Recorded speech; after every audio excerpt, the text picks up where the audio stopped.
जी, संगीता जी और तमाम उपस्थित हमारे पिपाड़ व आसपास के गांवों के बुजुर्गों, भाइयों और बहनों, नौजवान साथियों, जब पिपाड़ का नाम आता है, कल हम लोग बैठे हुए थे तो मैंने कहा कि बद्री जी को कहेंगे हीरालाल मेघवाली से बात कर लेंगे और ये मिल करके मीटिंग हम लोग आयोजित करेंगे। ये सोच करके कि जब आप सबको मालूम है कि मेरे अभी पूर्व में कह रहे थे अविनाश पांडे जी कि मैंने पढ़ाई पूरी करके दुकान ही लगाई थी खाद बीज की, और आप मैंने जो बुजुर्ग बन गए हो, बुजुर्ग हो, उनको ये बातें जानकारी में है। नई पीढ़ी ने सुनी होगी, आपने देखी होगी। काशीराम इसलिए पता नहीं आज कहाँ गायब हो गया। वो जो है दुकान में कभी कभी आके मेरी हेल्प भी करता था। इस रूप में मैंने मेरी जिंदगी का शुरुआत किया पीपाड़ से। और आप सबको मालूम है कि जब यूरिया खाद का ब्लैक शुरू हुआ, जिस रात को मुझे ब्लैक करना नहीं था, तो मैंने खाद बेच के दुकान समेट के जोधपुर पहुंच गया वापस। और रास्ते में बात कर रहे थे, ये भी संयोग है कि यूरिया का ब्लैक नहीं होता तो हो सकता मैं ब्लैक में लग जाता खुद ही कि मुझे ब्लैक करना है। मैं अभी पीपाड़ में एक बुजुर्ग के रूप में दुकान में बैठा बैठा खाद बेचता हुआ मिलता आपको। तो तकदीर की बात है, तकदीर आपको कहाँ ले जाती है, ये आपके सामने पूरा 45 साल का नक्शा है। 45 साल पहले दुकान, 45 साल से राजनीति। सिर्फ ऐसा बैठा कि मैं 5 बार आप लोगों ने मुझे लोकसभा का मेंबर बना दिया। इंदिरा गांधी ने, राजीव गांधी ने, नरसिम्हा जी ने मुझे मंत्री बना दिया। 3 माह में प्रदेश कांग्रेस का अध्यक्ष बन गया। 2 बार एआईसीसी का महामंत्री, और अभी सचिन जी कह रहे थे कि 3री बार प्रथम सेवक मुख्यमंत्री के रूप में। तो लंबा सफर तय करते करते आज आपके बीच में मैं खड़ा हूं। मेरे पूर्व वक्ताओं ने सब बातें आपको बहुत अच्छे ढंग से कही। पायलट साहब ने, पांडे साहब ने, बद्री जी साहब जानते ही हो, मैं था रहा हूं और थे हमारा हो। बद्री जी का काम तो इतने में चल जाता है, लंबी चौड़ी बात करने की आवश्यकता नहीं पड़ती है। बद्री जी आपके अपने हैं, इसमें कोई दो राय नहीं। बद्री जी को 5 साल आपने आशीर्वाद दिया, लोकसभा में भेजा, तो लोकसभा के तमाम एमपी हमारे जीत के गए थे 20 लोग।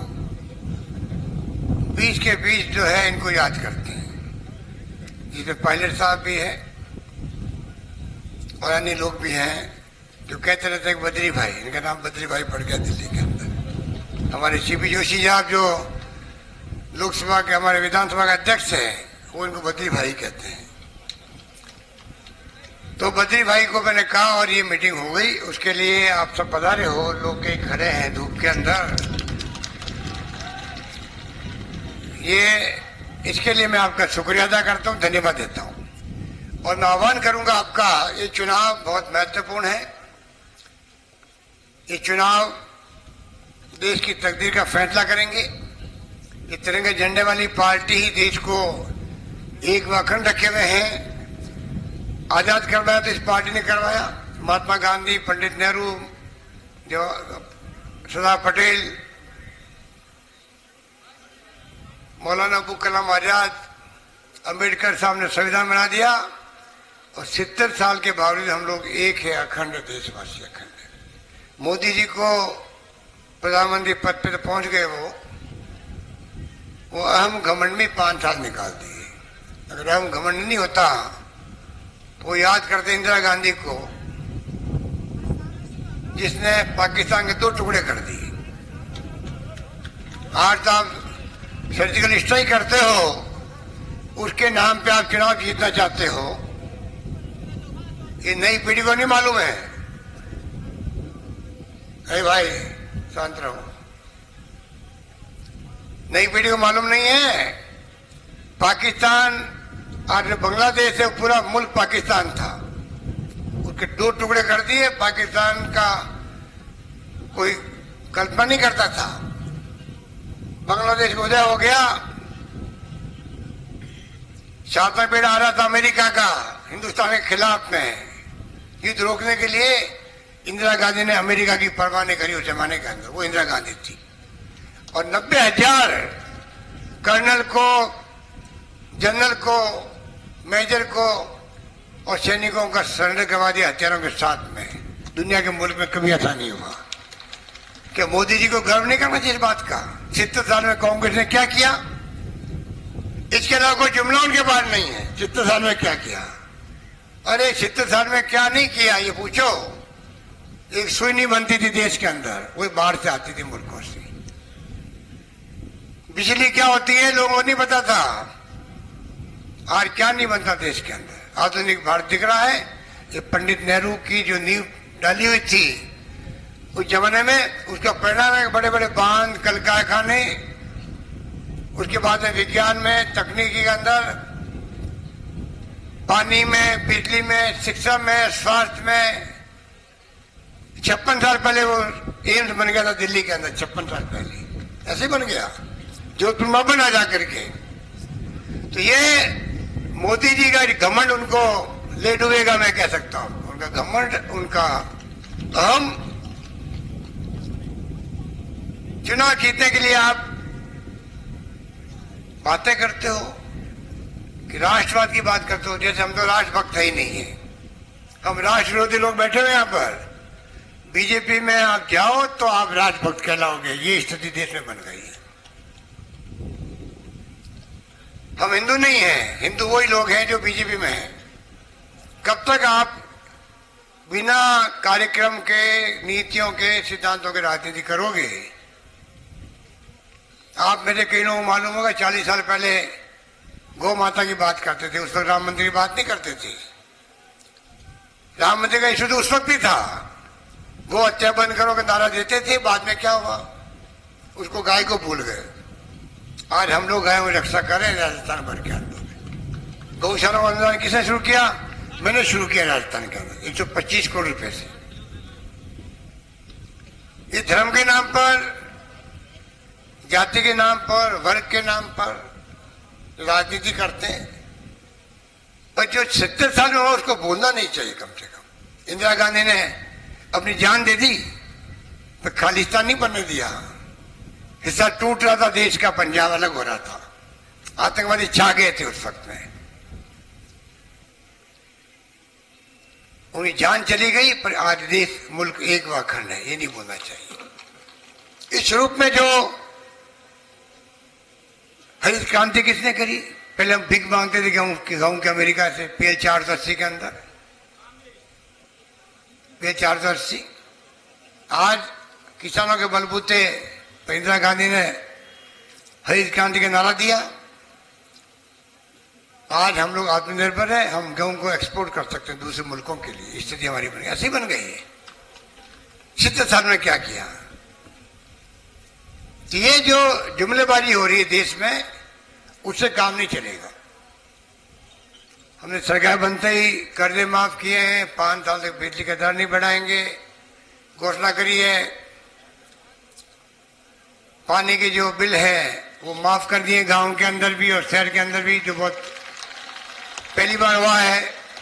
छोटे उद्योग लगाएंगे, वो 3 साल तक सरकार से परमिशन लेनी नहीं पड़ेगी। हिंदुस्तान में पहला फैसला मैंने किया अभी 10 दिन पहले ही। लड़कियों की शिक्षा पहले 12वीं तक फ्री थी, अब हमने कॉलेज तक फ्री कर दी है। लंबी लिस्ट है। अभी टाइम नहीं है, क्योंकि अभी हेलीकॉप्टर मकान जाएगा, उसके बाद में उड़ नहीं पाएगा अगर टाइम पे हम नहीं पहुंचे तो। इसलिए आप कम कहावा, आप समझना कि मैंने बहुत कुछ आपको कह दिया है और मेरे पूर्व वक्तों ने जो बातें कही है। हम सबका विचार एक ही है, हम सब मिलकर के चल पड़े हैं मिशन 25 को लेकर के। अब आपके ऊपर है कैसे आप कामयाब करो। आपके बगैर ये संभव नहीं होता है। जब तक आप माई बाप हो, जनता माई बाप होती है लोकतंत्र के अंदर, जनता माई बाप होती है, वो तय कर लेती है वो जाके चुनाव जीतते हैं, कुर्सी बैठते हैं। हम चाहेंगे कि मारवाड़ के साथ में जो अन्याय किया वसुंधरा जी ने, 5 साल तक कोई हमारे सुध बुध नहीं लिया। पर जोधपुर में देखा आपने, मारवाड़ पूरे में उपेक्षा की गई, रिफाइनरी बंद हो गई, चाहे आदिवासियों में ट्रेन का मामला हो, चाहे वो कोच फैक्ट्री का मामला हो भीलवाड़ा के अंदर, चाहे मेट्रो जयपुर में हो, चाहे वो करौली टाउन जुड़ने की बात हो, केंद्र ने कभी सहयोग नहीं किया। इस प्रकार का 5 साल गुजरा, पर मैं आपको विश्वास दिलाता हूँ कि आप निश्चिंत रहो।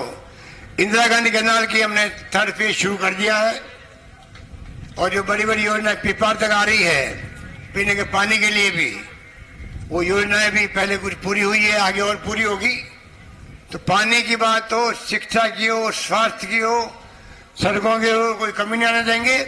और पिपार का जो अस्पताल है, आज तो हम घोषणा नहीं कर सकते हैं, चुनाव लागू हो गया है, कोड ऑफ कंडक्ट। उसके बाद में जब आप बुलाओगे तो आपके बद्रीराम झाखड़ साहब हो, चाहे हिरालाल मेघवाल जी हो, जो ये मांग करेंगे स्वास्थ्य मंत्री जी से, उसको फैसला होगा क्या करना है। इसलिए मैं आपको इतने कहना चाहूंगा कि आपके साथ रिश्ता जो है वो जीवन भर का है। और तो आपको मालूम है कि मैं कई बार कहता हूं मजाक में, मेरा दूसरा घर पिपाड़ी है। दूसरे घर में खड़ा हूं तो आप मुझसे ज्यादा क्या सुनना चाहते बता दीजिए। आपसे मेरी मानवीय अपील है, चुनाव में सब जगह जाना होता नहीं, इतने बड़े चुनाव में, और हिरालाल मेघवाल को आपने कामयाब किया, उसके लिए धन्यवाद आपका करने के लिए हम सब हाजिर हैं यहाँ पर। लंबे अरसे बाद में आपने उनका आशीर्वाद दिया, वो कामयाब हुए। हमारे जिला अध्यक्ष भी है, चुनाव हारने के बाद में 5 साल तक वो आपके बीच में रहे, सुख दुख के साथी बने, और आपने कोई कमी नहीं रखी उनको कामयाब करने में।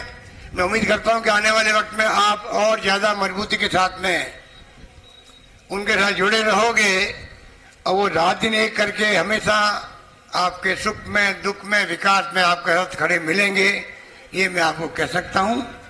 यही बात कहता हूं, मैं अपनी बात समाप्त करता हूं। धन्यवाद, जय हिंद, धन्यवाद।